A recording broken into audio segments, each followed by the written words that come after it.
Gujarat એટીએસે હથિયારોના licensing અને હથિયારોના વેચાણના નેટવર્કનો પર્દાફાશ કર્યો છે. ગુજરાત એટીએસને 9 આરોપીઓ વિશે માહિતી મળી હતી કે જેમાંથી 7 આરોપીની ધરપકડ કરવામાં આવી છે. આ બધા આરોપીઓમાં કેટલાક જીમ ચલાવે છે તો કેટલાક ફેક્ટરી ચલાવે છે અથવા કેટલાક નાના કે મોટા વ્યવસાય કરે છે. ગુજરાત એટીએસ ડીવાયએસપી SL ચૌધરીએ જણાવ્યું હતું કે અત્યાર સુધીમાં 7 આરોપીઓની ધરપકડ કરવામાં આવી છે. આ 7 આરોપીઓએ ઉત્તર પ્રદેશના એટા જિલ્લામાંથી લાયસન્સ મેળવ્યું છે. તેમણે 5 થી 7 લાખ રૂપિયા આપીને લાયસન્સવાળા હથિયારો મેળવ્યા છે. સામાન્ય રીતે UID નંબર સાચો હોય છે, પરંતુ જો કોઈ વ્યક્તિ લાંબા સમય સુધી લાયસન્સ રિન્યૂ કરાવતો નથી તો તેઓ ડેટા સાથે છેડછાડ કરીને આ લાયસન્સ જારી કરે છે.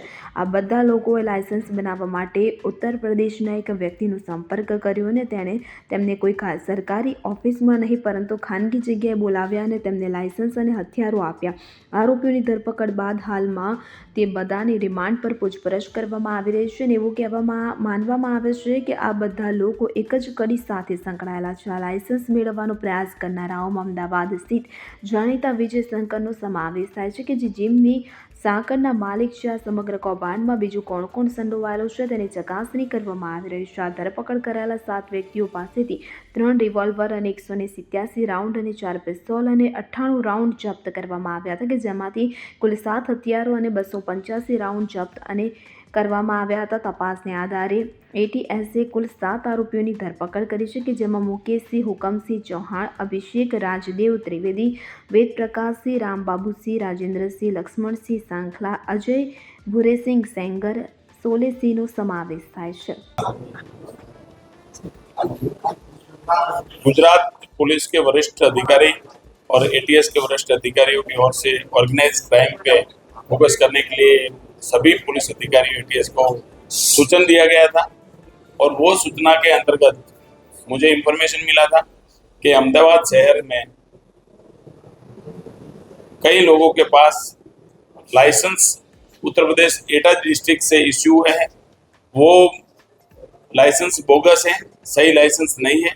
उस इंफॉर्मेशन के हिसाब से हमारे police inspector Shri KB Solanki को इन्वेस्टिगेशन दिया गया और इन्वेस्टिगेशन में पता चला कि इन लोगों के पास जो लाइसेंस है वो बोगस है.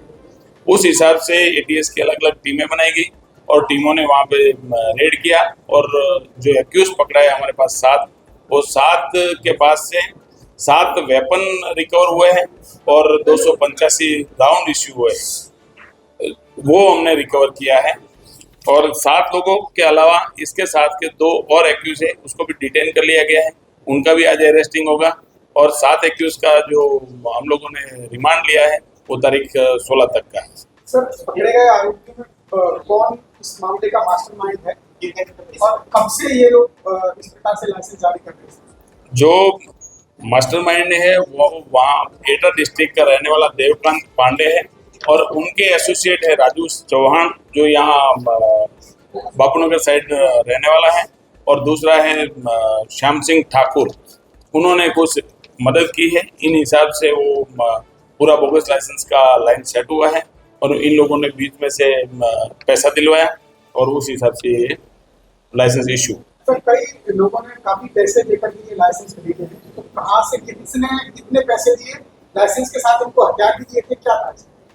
7 जो एक्यूज को अरेस्टिंग किया है उसमें जो मिला है इन्फॉर्मेशन हमारे पास, तो मुकेश सिंह ने 7 लाख दिए हैं, अभिषेक ने 5 लाख, वेद प्रकाश ने 11 लाख, राजेंद्र सिंह ने 7 लाख, अजय सिंह सेंगर ने 7 लाख, सोले सिंह सेंगर ने 11 लाख और विजय सिंह भोरे सिंह ने 5.5 लाख रुपये दिए हैं और लाइसेंस लिए हैं और उसके साथ हथियार भी.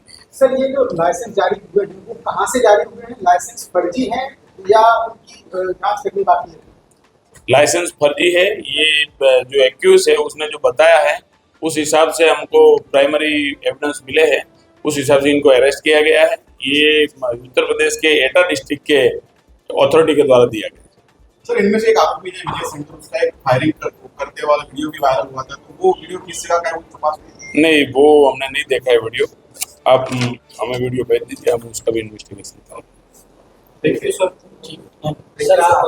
ब्यूरो रिपोर्ट, खबर गुजरात लाइव.